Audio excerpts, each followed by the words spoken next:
Hello guys, welcome to this new video. This time I wanted to show you something a little bit different. And by that I mean, how do I make those videos and my sculptures? I thought you might find it interesting and consider that being like an extra content that I might do every once in a while, because why not? So I start from actually cleaning up. Fortunately for this video, I saved you from this mess and I cleaned up beforehand, so yeah. After cleaning up my space, as you can see, this is my setup. It's not very professional, but yeah, who cares? You see this yellow tape? This is where I hang my phone. Yeah, this is really bad, but it works, so who cares? Before recording, I always plan out my sculptures. Well, not always. Some I plan only in my head, but the other ones, like the one you've seen at Saturday, check out this video, link is down in the description. I needed to draw it on paper, so to do that, I pretty much trace the soap. I always pick like the cheapest soap. It's not very, high quality in terms of smell and the looks, but hey, I can make sculptures out of it, so I guess it's enough. It does its job. So I trace the soap and I start drawing. I sketch out the idea that I have in my head, and once I'm done, I put the sketch somewhere off camera where I can look at it, but you won't see it, just for the aesthetics, Of course, before the whole process, I need to bring myself some water. You need to keep yourself hydrated. Drink water, it's good for you. And then I start sculpting.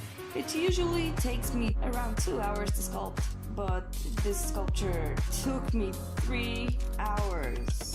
It took so long. Oh my god. For that effort, you really need to check out this video and leave a like. So first I always start from more aesthetically pleasing parts, like cutting soap. Sometimes I do something more interesting, like I did with a dragon. You can check it out as well. With a dragon I made cubes, kind of. Yeah, they didn't work out that great as in some videos, but yeah, still, I think it turned out pretty good. In the video that I made this Saturday, I tried to do something new, but it didn't work out. But hey, screw it, I did it anyway. Then I start sculpting. Finally, I look at the sketch and sculpt, engrave. At first, I try to create like an overall shape. Then I go into more, still not details, but more defined shapes, just to get an overall idea of how this sculpture will look like. And I always leave the details to the end, because putting in details on something that it's not even done is like putting a roof on a house that doesn't even have walls built. So yeah, you get the idea. After I'm done with the sculpting, I set the camera up. I usually hold it in my hand actually. I just make a setup that is aesthetically pleasing. I have this mirror that is very pretty and very old, and I decided to use it as a background, also to better show the sculpture from two sides at once, so the side you see in a camera and the side you see in a reflection. And it usually looks not that bad, so I decided to keep it. Then I record myself speaking. I set up a camera somewhere that my phone doesn't fall. I speak, of course. No script, because why would I write a script, right? Yeah, screw it. After that, I hang a camera once again on my beautiful setup, and then I start playing with soap. And I don't know why, I wanted to make it like a tradition, or maybe something like a baptism, I don't know, to just rain at the sculpture with the pieces of soap that I cut off from it. I don't know, it just makes the whole process like, finished. I have no idea why am I doing this. But it looks cool and I like doing it. I like just spraying that soap on this final product. I really enjoy it for some reason. Then when I'm done with playing with soap, I of course need to clean up.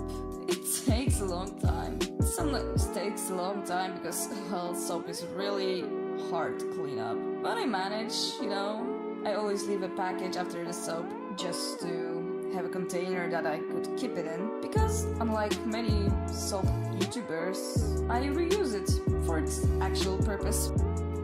Done. How do I reuse the soap?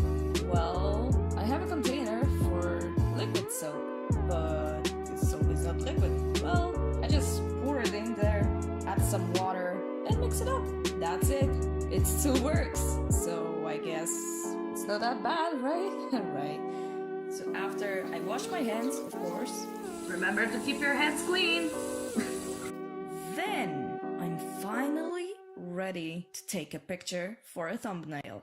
So I make a little setup. I usually take like one piece of black paper for the background. Sometimes I need two. And I simply take a photo. Later on, I edit it in the program. So after that, I'm finally ready to edit the video. After waiting such a long time for it to simply upload. Well, as you can see there, I needed to wait so long. For reals, I actually waited half an hour. When it's uploading, I usually either watch some YouTube or hang out with friends on Discord or somewhere else. But I won't show you this somewhere else because those are my private messages, so yeah, sorry. What actually takes the longest time, except for of course the whole sculpting process, is waiting until it uploads to Windows Movie Maker. Here it's not even over dramatizing. It really takes hours, literal hours until it uploads. It's so tiring and I always have no idea what to do during that time. So I make a thumbnail. So what I do for this, I of course play with the brightness, the saturation, then I change the color into something fun, then I pick the color and use it for a gradient. I choose a spiral gradient because, well, for the first thumbnail I was experimenting a little bit and I wanted to check out the spiral gradient and I figured out, hey, that's pretty cool. And since then I'm using it. After I'm done playing with the gradient for it to look good, I pick my favorite font for the thumbnails and I choose this effect. This effect. Okay. I don't know how to pronounce that, but I use that. I set it so it makes a background for the letters and that's it. It looks decent. For the editing process, I'm not really doing much. Of course I make a nice fade in, then I split the footage multiple times, not even shortening the footage, but before I split the whole thing, I first speed it up. 20 times is like a decent amount, so I do that. Then I split it in some places, usually at random. Sometimes I try to make it fit the music, so when there's a breakdown in the music, then I try to make like this cool transition by not cutting anything from the footage, but actually just splitting it and adding the transition. So yeah, it takes away a few seconds from the video. Thanks to that, it's not too long and it's not too boring, I think. Is it boring? I don't know. Then the part where I show off the sculpture, I speed it up just slightly, just so it doesn't take too long, but you can see the sculpture from all the sides. Then of course I edit my stutters. Oh my god, I stutter so much. You have no idea how many breaks I've taken while even recording this on my recorder on the phone. Oh my god, took so much time. And then the ASMR part, I usually leave just unedited, except for the transition and the fade out. I do nothing to it. Well, once I added the slow motion when I was just pouring this soap on the sculpture as a blessing. But I rarely edit this last part. And that's it. Then I save the video, upload it to YouTube, which takes another hour or so. I upload the thumbnail, copy the description, write all the tags, write the title, which is mostly copied.